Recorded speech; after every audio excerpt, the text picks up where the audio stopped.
Howdy folks, welcome back to the channel. If this is your first time here, I appreciate you tuning in. And if you are a returning viewer, I am so thrilled that you've decided to come back for another view. So here we are, UFC Vegas 104. We're going to break down this entire card. It is live from the world famous UFC Apex this week.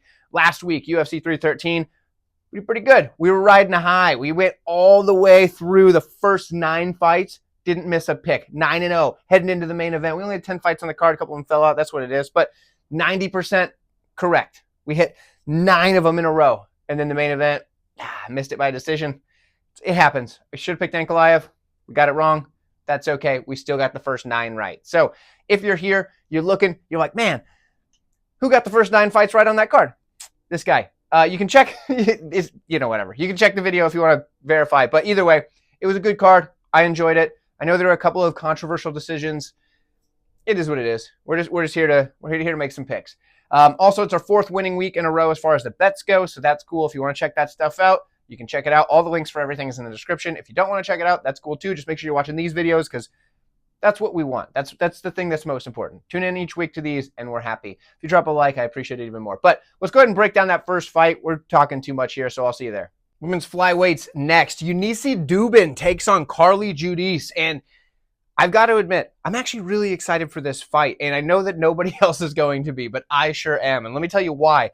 First off, Carli Judice, this woman is putting up ridiculous numbers in her fights. Her volume is crazy. In fact, she's 3-2 in her career, 3-2 in her last 5. Those 2 losses, you could argue she won. She outlanded both opponents by a decent amount, right? The girl is putting up ridiculous numbers. She shows damage a bit, which is a problem, and I think it's because she's a bit on the color of the marker board here as far as her complexion, and that just marks up pretty easy. You need a little bit of a tan to hide some of those cuts, bruises, and scrapes in a fight, right? So maybe she gets a little bit of sun before this fight, should be okay. That's, I think, what's causing her these problems, because she's outlanding these girls. She's landing cleaner shots. She's doing great, but she's losing split decisions. She's lost 2 split decisions, and she's 3-2 in her career, which looks like absolute trash. But she's a better fighter than 3-2, and somehow she's a big favorite in this fight against a girl who's 6-0. 5-0 in the last 5, 6-0 overall. She's getting finishes early in a lot of these fights. In fact, in her Contender Series fight, she was a big-time underdog against a decent prospect on the regional scene, and she just sparks her right away. So it's wild that this girl is not a massive favorite. I think it's because people also realize Judice probably could have won both of those fights, and at the UFC level, that's pretty impressive because both of the ladies she lost to are in the UFC and are doing okay. So, so that's where we're at. But anyway, let's break this down. Like I said, Carli Judice, she's a good striker. I would almost give her the solid striker moniker, but she gets hit a lot. I should put striking defense as a negative here. There we go. Bad striking defense. And it's not even necessarily that her defensive skills aren't there. It's just that she's so busy throwing offense that she's not able to defend. So we'll call it a knock, but whatever. Good striker, good combinations. She puts her punches and kicks together. The girl's great when it comes to that. Excellent volume, and she'll maintain it all fight. If this fight goes the distance, she's going to out-volume whomever she's fighting. There's nobody going to out-volume her. But she can get taken down. She works to get back up, and she's got great cardio, so she can do it. Defensively, this girl lacks a bit. And that's a problem, because she's fighting Yuneisy Duben. Good striker as well. I doubted her on the Contender Series. Much like everybody else. Anybody that's like, oh yeah, I'm sold on Duben. There were people that bet her because she was a massive underdog, don't get me wrong, but nobody was like, yeah, Duben's going to be the next big thing. She's going to starch this girl, no problem.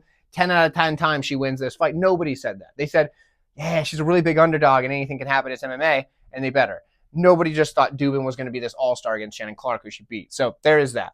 Either way, good striker, good forward pressure, good volume. The power is real. And she has basic combinations that she uses well. Now, she's not putting together these crazy combos like Judice, but she's making these combos work. She puts the 1-2-3 out there. She'll put the 2-3-2 out there. Something, simple stuff, but she's doing good stuff with it, and her power is making up for it. So the girl's good. She's better than I thought she was, at least. That's for sure. Decent grappling, mostly just scrambles, but we've seen her held against the cage in the regional scene against really bad competition and just held there for a long period of time before either the ref would separate her or somehow she would get away. So that can be a problem. I don't think she's got to worry about that here, but it could be a problem. Girl's getting a lot of finishes. She's a very fast starter. She comes out strong. As the fight goes on, I am very, very confident Carli Judice is going to be landing the more volume. It's just, does she get sparked early? I don't think so. I'm taking Judice. Maybe I'm crazy. If she loses here, she probably gets cut. She'll be 3-3 in her career. And maybe that's for the best. She's still young. She can go out there, get some fights on the regional scene, and maybe come back later. But if she pulls this win off, she's got another shot. She gets to keep developing. She's coming off 2 really close losses that I think she learned a lot from. We're taking Judice. Let me know what you think. I'll see you in the next one. We got a matchup in the women's bantamweight division. Yes, I said bantamweight. Priscilla Cachoeira is moving up to bantamweight finally after struggling to make 125 for quite some time. She's taking on Josiane Nunes, who's a former featherweight, but she's like 5'2", so that's kind of wild. So either way, this is probably the right weight class for the two of them to be facing off. I like it. Also, we're sticking with the green marker. We tried a bunch of markers last week. If you watched the video, it looked like a dang rainbow up on this marker board, and that was wild, but nobody seemed to complain about the different colors. So we're going with the green one, and I've decided I want to use some of these markers I don't ever get to use. I know you don't care about this. I'm telling you anyway.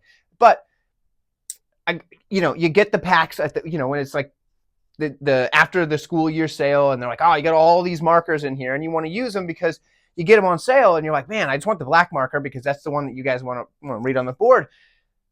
You got all these markers, so we're going to use the colors, and that's what I'm telling you now. Anyway, we got St. Patty's Day coming up. We're going to go with the green, right? I don't care about the holiday. I think it's a stupid holiday, but that's okay. If you're Irish, good for you. It's probably a great holiday for you. I am not. I don't care about it. So here we are. Let's talk about this. Josiane Nunes is 3-2 in her last 5, 2-3 for Cachoeira. I know you guys came for the marker board talk. All right, Priscilla Cachoeira, decent striker. I used to say she's a good striker because her faults made up for her lacks, but I've changed that. It's decent, and the reason why is because yes, she's aggressive with her forward pressure and she's got power, but that's it. That's it. She zombies forward. She'll eat 2 strikes to give just 1. Her defense is terrible. And sure, she's durable. She's tough. But, like, give me something else, right? The girl's just going to come forward and swing. I think she lands at a pretty high clip. So the volume's not bad. But it's not quite double. But she's nearly getting doubled up as far as how many strikes or significant strikes she absorbs to how many she lands, even though she's landing at a high clip. So I can't really call her a good striker. She's just aggressive and tough and swings power. So there's that. Takedown defense isn't very good, and she struggles off her back. In fact, she's horrible off her back. So there's that. What is she good at? Throwing bombs. And she's a dirty fighter. She's probably the dirtiest of fighters in the UFC. I've seen this girl just reach back and jam someone in the eye because they were about to choke her out. Girl's a straight up cheat.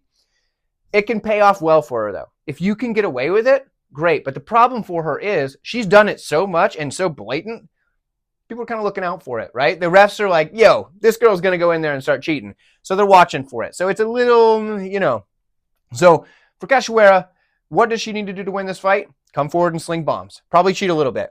Come forward and sling bombs, and that's how she's going to win. Now, she's fighting Josiane Nunes, which similar style, but a little cleaner, right? She's a good striker. She's got good power. She's got good volume. She's got a good leg kick, and she closes distance well because she's like 5'2". She's going to have, I think, the longer reach in this fight, but she is much shorter. 5'2" at 135 is pretty short. She might be like 5'3". I don't know, but she's like real short for the division, right? Okay. But she also struggles with the takedown defense. Neither of these ladies are really big grapplers, so that's fine. But I do think she's the cleaner striker, and I do think she's the rightful favorite. So we're going to take Josiane Nunes to get this one done. I do like the move up in weight, though, for Cachoeira, and that does give me a little bit of pause, so maybe she'll look a bit better in this weight class because, she doesn't have to die to get down to 125. So there is that. That's a little hesitancy on my part, but I'm taking Josiane Nunes. Let me know what you guys think, and I'll see you in the next fight. 125 pounds, super exciting matchup here. Andre Lima takes on Daniel Barez. Andre Lima still undefeated, 10-0, 5-0 in the last 5. For Barez, he's 4-1 in his last 5. Now, we're going to start on his side. Both these guys are strikers mostly. I know Barez comes from a grappling background originally, I believe it is, but the dude's a striker. Let's put it that way. He's going to come forward. He's got a good leg kick, got plenty of power. He's going to work the body. The combinations are there. You can mix up levels in combo. He'll be like coming up top and then go to the body, come back up top, things like that. He does a really good job of it. Good pressure, like I said. The striking defense isn't the best, but a lot of it's because he's just starting quick, walking you down, and throwing his combos, landing his shots. Good offense for this guy. Really good at just putting it on people in the first round. Like I said, that fast starting ability is there, but he will fade as the fight goes. Now, in the grappling, he's decent. You can mix in the takedowns. He's got pretty good ground and pound, active off his back if he ends up there. But realistically, this dude wants to get those boxing combos going, slam the leg kicks, and come forward. That's what he wants to do. On the other side, Andre Lima. Dude's a filthy, dirty cheater. But it's winning in fights. So what do you do? Solid striker. Plenty of power. The guy works the body well. Clean combinations. He has an excellent cross. That thing is just devastating. Step-in elbows are very good. Just kind of stepping through like so. Heavy leg kicks. The guy does it all well on the feet. Sometimes the output is a hit or miss. It kind of depends on the matchup. But it wasn't enough for me to really call it negative. Good grappler. Decent takedown defense. Stays safe on the mat. His scrambles are there. Attacks the sub in order to sweep. So like he'll go for like the Kimura sweep, or he'll go for like an arm bar and then use that to hit you with like some sort of sweep. The names are slipping me off right now, but whatever. Sweeps. He's got sweeps like a broom. Top controls there. He's pretty good on that. But basically the dude's a striker that can grapple, but he's going to cheat his way to win if he needs to, and I think that's what's going to get it done for him. So I'm going to take Andre Lima to cheat his way to a win. I do think that Barez is a live underdog at these odds, but it's, again, one of those things where it's like, I've bet against Lima in the past, and you think he's going to lose, and then all of a sudden the dude finds a way to start cheating again. So I got to go with Lima. I think he's going to have the better cardio down the stretch. I think he might have a rough first round and take over after that. Or, maybe he needs to change things a little bit. He lands an eye poke, grabs a fence, and stops a takedown. Just misses weight to begin with, something like that. So we're going to go with Lima. Let me know what you think. I'll see you in the next one. Bantamweights are next. We have Carlos Vera taking on Josias Musasa. Musasa is undefeated 8-0, 5-0 in the last 5, 4-1 in his last 5 for Vera. Let's break this down. Now, Vera is pretty much a jiu-jitsu guy, but on the feet, he has some pretty good kicks at range, all right? So all in all, he has some skills on the feet, right? He can fight out of either stance. He's got really good movement, like kind of that like taekwondo style of kicks, and he does a good job with the kicks at range. It's just when you get in close with him, kind of that boxing range, that's where he doesn't really have much to offer. But at range, the kicks are there, and like I said, he can move well. He can do out of either stance and kick. So there's that. But this is what he wants to do, is use his jiu-jitsu, because he has good jiu-jitsu. He has a very good submission arsenal. He's always attacking submissions, most of the time from the bottom position, and that's because he's the one that usually ends up on bottom. But he's got really good leg locks, really good heel hooks, things like that. But he can scramble well in that when he starts to scramble, he's looking to get top rather than back to his feet.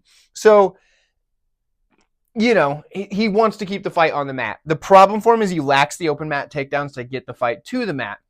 So that often results in either A, he needs to get in tight with his opponent and get a hold of their body and pull him down that way, which is, closing that distance from being where he can kick you at range to where he's trying to, get in tight with you, means he has to come into your boxing range, and that's where he can struggle. Or B, it results in him waiting to be taken down. So that's the issue with his grappling here. If he had really good takedowns, or if he had like even pretty good takedowns, it would really up that ability to use that grappling. On the other side, Josias Musasa. Sorry, I don't know why whatever. You know what I mean. Musasa. He is a very athletic fighter, right? Sometimes he's getting through some of these grappling exchanges just by being an athlete with really good cardio. We're going to start with the grappling because that's where Vera wants to get this, and it's his best path to victory.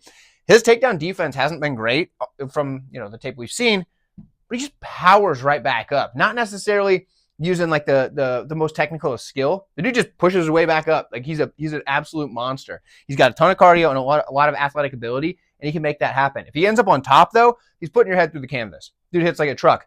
On the feet, good striker, tons of power, moves forward, super heavy leg kick. This dude has a lot of things going for him offensively, and he seems to be able to eat a punch as well, which is, that helps. So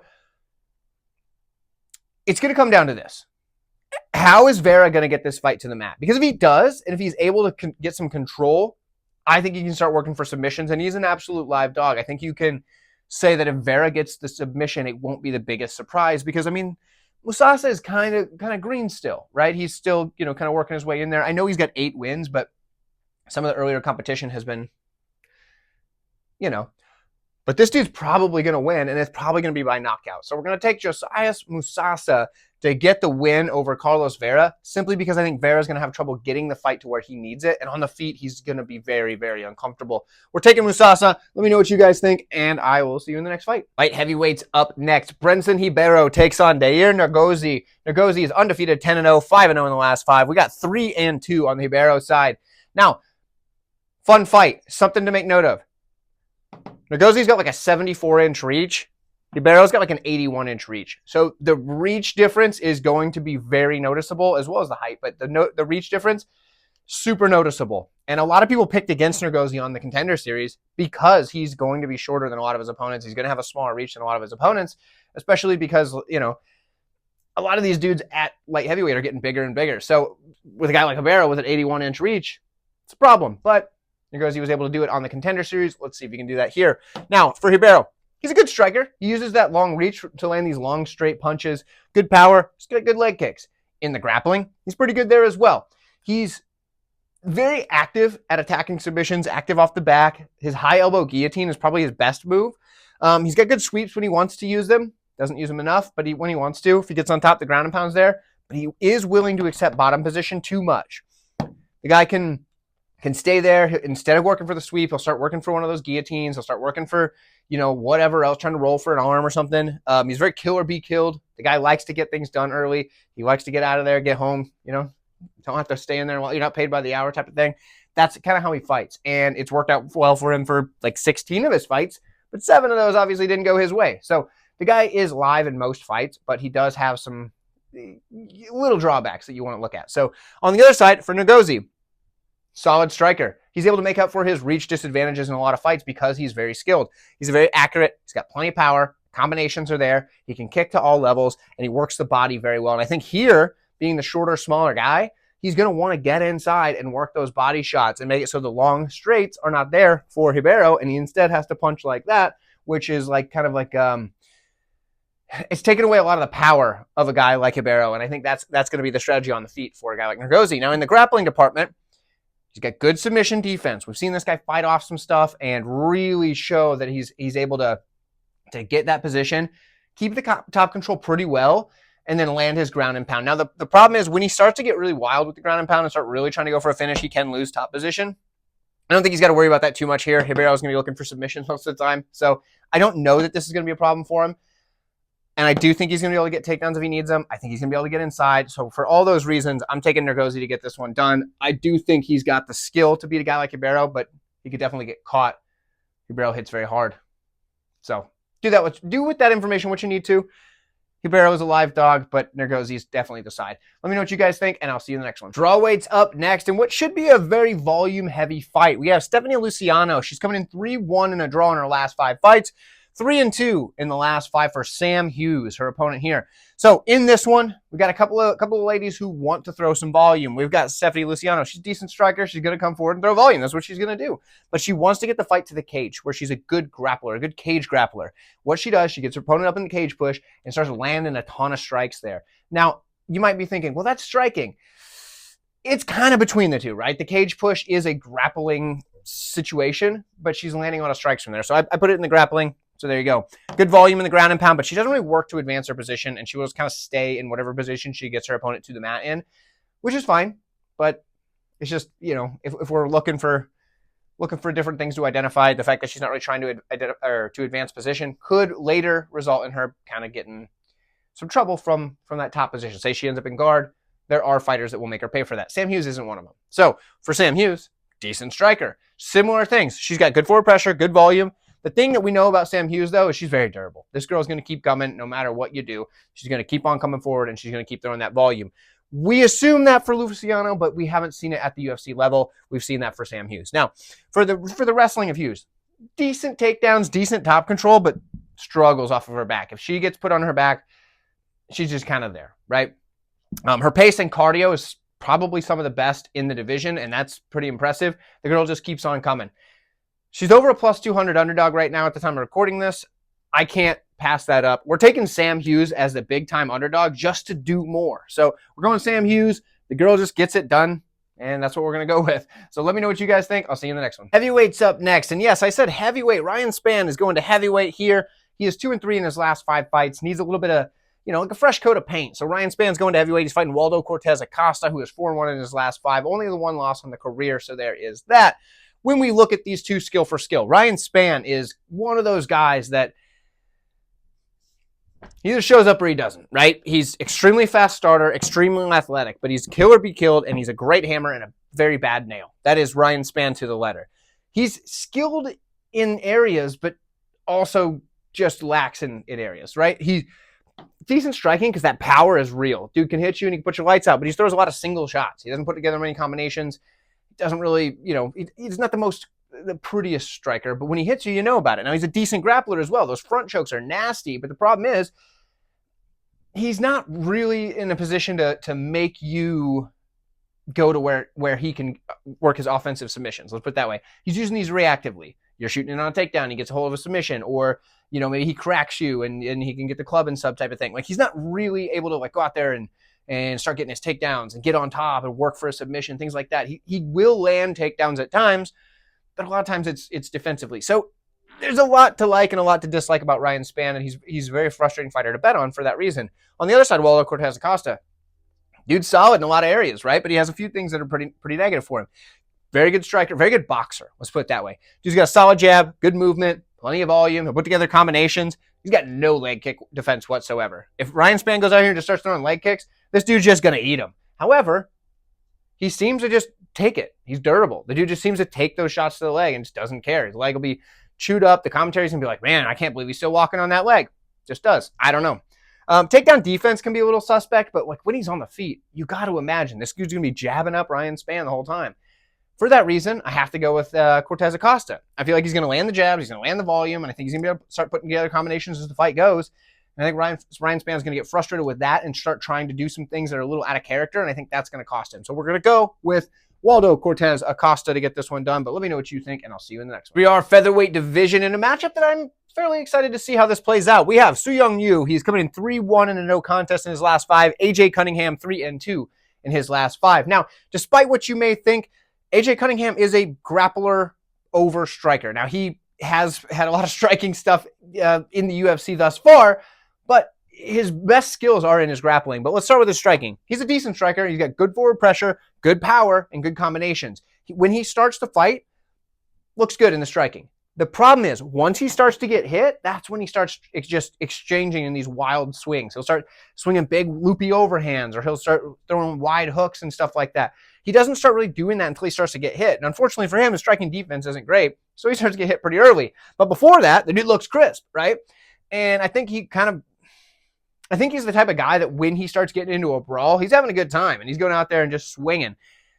If he can tighten that up, I think he can be a lot better in the striking, and I think he can start putting together these combinations that we see early, and I think you start putting those together in those brawls, and I think you can start having some more success because the dude's very durable. And you're like, well, I saw this guy get on his Tapology, it said he got TKO'd or whatever. The dude's usually still standing. If he's getting knocked out, I mean, he can get knocked out, but a lot of the times, this dude is still coming at you, and you're getting the standing TKO, and it's just accumulation of damage. The dude's tough as nails, so there is that. Grappling. He's good here. He's a good back taker. He's got very good sweeps. But the problem is when the fight gets to the mat, oftentimes it's from him getting taken down. Now, he can definitely do work on the mat and do very well offensively. But to get it there, he's usually willing to stand and trade. He gets taken down, and then he starts to excel with this. However, he's fighting a guy in Su-Young Yu. Su-Young Yu is a decent striker, much like Cunningham here. He's got plenty of power. He's got really good movement on the feet. But he's throwing single shots, and he's wide open to be countered. Dude is just open as all get out. And tough, durable, much like Cunningham, but he's going to get countered by a lot of guys in the UFC, and it's going to be rough. But the thing is, the dude can take the shots. And the reason he's so open to counters is because he's using these wild single shots to get to the grappling exchange. He just wants to get in there and get a hold of you, because once he does, this dude is a solid grappler. He will take you down. He will do what he needs to do. Chain the different options together, whether it's a trip, a throw, and a traditional takedown. The guy's going for it. He'll take your back stand, does not care. This dude is looking to get you to the mat because that's where he gets his work done. Excellent transitions, takes the back well, super good scrambles, and he just floats with you on top. He doesn't have that super heavy top pressure. He wants you to move underneath him, and he'll take the new position that you're giving him. And he works, right? And I think because he kind of just has the grappling covered, I think he'll be better there. And on the feet, I think, yeah, sure, it's close. And I think Cunningham might have the slightest of edge on the feet just because we're looking single shots here and dude's wide open. But the fight's ended up on the mat at some point, which makes me think Yu is going to get the win. We're going to take Su-Young Yu, but let me know what you think. I'll see you in the next one. The bantamweights next. Blackshear takes on Cody Gibson. Both of these guys are 3-2 in their last 5 fights. Cody Gibson coming off one of the best wins, most impressive offensive displays in his recent run in the UFC. Cody Gibson, he is a good striker. He uses a long, lengthy style on the feet, sticks that jab out there, works the teep kick well, but he's willing to back up, and that can be a problem for him in some fights. His grappling, though, is how he's been getting it done. If you watch that last fight, he showed great fight IQ, used the wrestling ability to get on top and just land some of the nastiest ground and pound. This dude has solid wrestling fundamentals. He takes your back extremely well. If he's on his back, he's extremely active, either looking for a submission or looking to create a scramble. And if he creates a scramble, oftentimes it circles back to where he gets on your back. And that's not what you want. If he gets on your back, your instinct is, oh, shoot, I got to get him off my back. Well, guess what? He's going to end up in mount. If he ends up in mount, he's landing some nasty, nasty elbows, especially with that 12-6 now being allowed. He showed in that fight, I believe he's the first person to use a 12-6 elbow since the rule change. Dude just brutalized. Dude went straight down and landed some of the nastiest elbows I've seen in a while, especially in the bantamweight division. So Gibson's got some really good skills there. Now, on the other side, Blackshear. This dude has had a tough run as far as who he's been fighting. The dude has fought some of the better fighters in the division, and he's still 3-2 in his last 5. Good striker, plenty of power on the feet. I like the knees, the flying knees in particular. Those are a way for him to close the distance over the longer, lengthier guy in Gibson. He picks his shots really well. Sometimes it can result in low volume. Other times, not so much. It kind of just depends on what he's looking for in that fight and if the opponents are giving him what he wants. Really good grappling. The takedowns are there. He's also a really good back taker, and he's got a super large toolbox on the mat. The guy has an extensive arsenal of submissions, but the chokes are where he goes most. Honestly, in this one, I think it's going to come down to the physicality. I think both guys are super skilled, and I think both guys are going to be able to get some of their offense going, but I think the physicality of Blackshear is going to be a little bit too much on the mat. Gibson getting on top could cause him some serious problems, but I'm going to go with Blackshear here. I think he's going to be able to move forward on the feet, and I think on the mat he's going to be able to avoid some of that brutal ground and pound from Gibson. I think he's going to be able to get those positions that he wants and not lose position in the scramble. So we're going to take Blackshear, but I won't be surprised at all if Cody Gibson pulls this one off. Let me know what you guys think, and I'll see you in the next one. The lightweights take the stage where Alexander Hernandez takes on Kurt Holobaugh. Holobaugh is 4-1 in his last 5, 2-3 for Hernandez. Interesting fight here because Holobaugh's getting up there, right? He's 38 years old, but dude's still 4-1 in his last 5. His only loss was that real boring snoozer of a fight with Trey Ogden, where Ogden got on top and just kind of didn't move. He just stayed right where he was, held as tight as he could. Holobaugh couldn't do much off the back because that top control was there. But Ogden didn't do anything. He didn't do anything to advance position, land any ground and pound, nothing. So, interesting. That is the way to beat a guy like Holobaugh. Ogden he used the great game plan that is exactly what you need. But outside of that, Holobaugh's look great.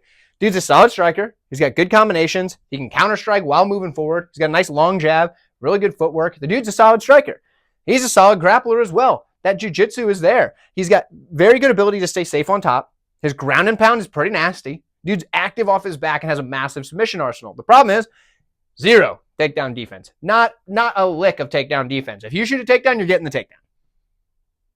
The reason why is because the dude's willing to work from his back, and he does very good off of his back. We saw him put out Hubbard with that. The guy he's going to aggressively attack the submissions unless you do what Ogden did. Get the takedown, land in half guard, and just stay there and just hold on for dear life. That is a path to victory for Hernandez because Hernandez, although he's a decent striker with pretty good forward pressure, lots of movement, power, he has all these things. This is where he needs to get it done. Decent takedowns, pretty good top control, and his takedown defense is pretty good. If he can make this fight boring, that's how he's going to win. He is inconsistent at times, and his cardio has faded many times in the past. I don't know that Alex Hernandez is the type of guy that's willing to make this as boring as he needs to get the win, and I don't know that he's going to be able to do that for the whole 3 rounds without getting some really bad spots off with Holobaugh going off his back, because Hernandez isn't going to want to sit there and not do anything on top. I don't see him able to just do that. Like Ogden doesn't care if the fight sucks. He doesn't care if it's boring. I think Hernandez does. I think Holobaugh's getting this one done. I think he's going to be better on the feet, and I think off of his back, he's going to be dangerous enough that it's going to make Hernandez work. He's going to slow down, and Holobaugh's getting the win. Let me know what you guys think. We're taking the old guy, 38-year-old Kurt Holobaugh, to get the win, and I will see you in the next fight. Kevin Vallejos, Sungwoo Choi, 145 pounds. Wild matchup here. Sungwoo Choi, 1-4 in the last 5. That doesn't tell the whole story. He's better than the last 5 looks, right? Kevin Vallejos, 4-1 in the last 5. That only loss coming to John Silva on the Contender Series in his first stint there. Dude, in hindsight, the dude looked pretty good considering, right? But let's break this fight down. Seung-Woo Choi, good striker. He's got plenty of power. His head kick is nasty. He will work his calf kicks to accumulation, and that's impressive. And he's got a deadly power hook. He'll launch that sucker and try to take your head off. He's looking for power shots. The only thing he's really working to accumulation is that calf kick, which is what you want. On the feet, the guy's very good. Now, when it comes to his grappling, decent. He'll mix in takedowns to change the pace. If he's striking with you, and he says, you know what, I got an opening for a takedown. I'm going to take him down and then make him start thinking about this so I can keep landing my strikes on the feet. He'll do that. He'll work to get back to his feet pretty quick when he is down. When he gets on top, he's not really looking to do a ton. He'll land some shots if he can, but he really just wants to take you down to land that, change up the pace, get you thinking about it, and then go back to his work on the feet. On the other side, Kevin Vallejos, solid striker. This dude's striking is very, very good. He's got a mix of singles and combinations. So what does that mean? Well, he'll throw a single shot, he'll put together combinations, and he'll go back to single shots, and he'll kind of mix that up. So he keeps you guessing on whether there's another one coming behind the strike or not. He does a really good job of it. And I'm not talking about like he'll poke a jab and then he'll go to a combo. I'm talking sometimes you get this guy, he'll feint his jab, maybe he'll feint low, but he'll come in with a big one shot, and then you get to like where you're freezing up or something, and he's not throwing anything, and then it starts really getting bad when you expect a single shot like that, and then he puts the combination together. Dude's very good.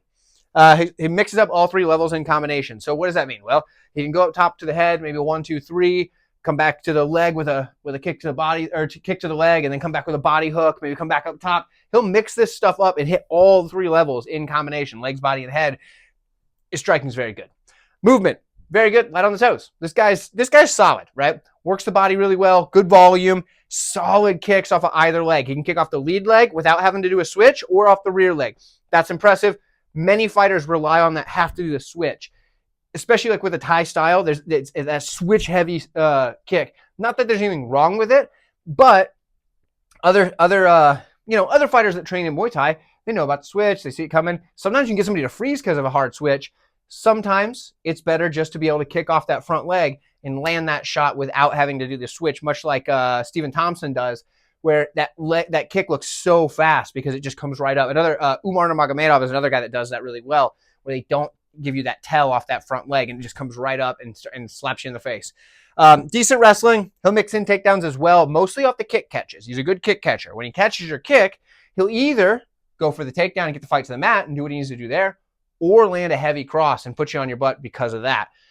Honestly, what are we doing here? Kevin Vallejos is probably getting this one done. It sucks for Seung-Woo Choi because the dude's exciting. I think he gets wrecked. I think we're going Kevin Vallejos.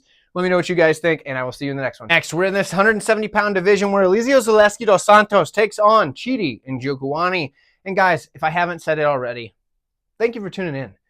If you are enjoying yourself, if you've had having a good time, if you've been thinking, you know what, this has taken away some of the stress of my day because I'm sitting here watching this guy talk about these fights using his neat little marker board, hit the like button. It'll help me a lot. Doesn't cost you anything, and I appreciate the heck out of you for doing it. So please do that. Let's break this down. Now, Elizeu Zaleski is 3-1 and a draw in his last 5 fights. Chidi Njokuani 2-3 in his last 5 fights. Now, let's start on the Njokuani side. Dude is a solid striker, and last time out, he showed a lot of volume.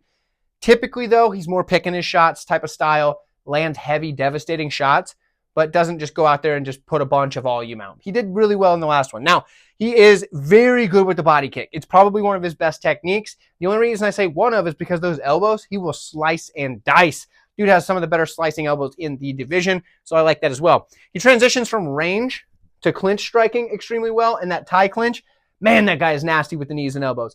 In the Muay Thai style striking, Chidi Njokuani is one of the better strikers in the division, and he's extremely hard to deal with. However, his grappling, it's just all right. He's decent in the grappling. He has that submission ability with them chokes because he's got those long choking arms, right? This guy who fought at 185 pounds really struggled to get to 170 earlier in his career.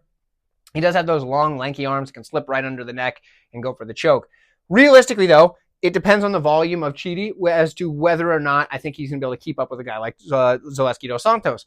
For Zaleski, dude's a solid striker as well. He's got the better volume typically out of the two of these. He's got plenty of power. He's got really good kicks, and they're deceptive with that capoeira style. He'll throw those weird spinning head kicks, things like that. Land some heavy leg kicks of his own. Land some good body kicks. He can mix it up, but it's hard to really know what things are coming because of that wild style that he has. He's got really good knees up the middle, all that. Zaleski's probably equal in striking skill to Njokuani, but for different reasons. And I don't know how these two are going to match up in the striking, but I do know that in the jiu-jitsu, Zaleski's probably going to be a little bit better. He's got decent takedowns, mostly off of catching kicks. We've talked about the body kick. So if you're going to catch a kick, the body kick's probably the easiest one to catch. If he catches that body kick, he can take him down. Now, if he ends up on bottom, which I don't think he will here, but if he does, Dos Santos likes to attack leg locks to get the sweeps or obviously tap you out if you give it to him. But he is aggressive on the mat. He'll go for the ground and pound. He'll go for the submissions.